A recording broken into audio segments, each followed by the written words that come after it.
Carbon nanotube-based fibers that are configured as wireless antennas can be as good as copper antennas but 20 times lighter, claim researchers at Rice University. Amram Bengio sets up a nanotube fiber antenna for testing. The discovery, which appears in Applied Physics Letters, is said to offer more potential applications for the strong, lightweight nanotube fibers developed by the Rice lab of chemist and chemical engineer Matteo Pasquale.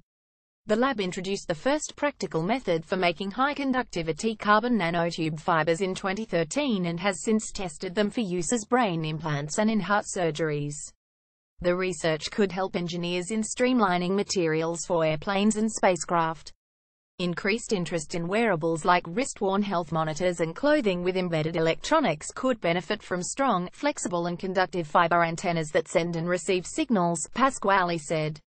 The Rice team and colleagues at the U.S. National Institute of Standards and Technology NIST developed a specific radiation efficiency metric to judge how well nanotube fibers radiated signals at the common wireless communication frequencies of 1 and 2.4 GHz and compared their results with standard copper antennas.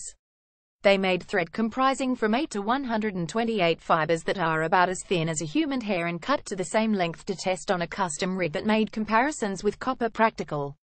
Antennas typically have a specific shape, and you have to design them very carefully, said Rice graduate student Amram Bengio, the paper's lead author. Once they're in that shape, you want them to stay that way. So one of the first experimental challenges was getting our flexible material to stay put. The Rice researchers found the fiber antennas matched copper for radiation efficiency at the same frequencies and diameters. Their results support theories that predicted the performance of nanotube antennas would scale with the density and conductivity of the fiber. Not only did we find that we got the same performance as copper for the same diameter and cross-sectional area, but once we took the weight into account, we found we're basically doing this for 1/120th the weight of copper wire, Bengio said.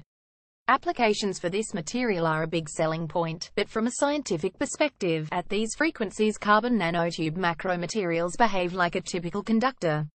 Even fibers considered moderately conductive showed superior performance, he added. Although manufacturers could simply use thinner copper wires instead of the 30-gauge wires they currently use, those wires would be very fragile and difficult to handle, said Pasquale.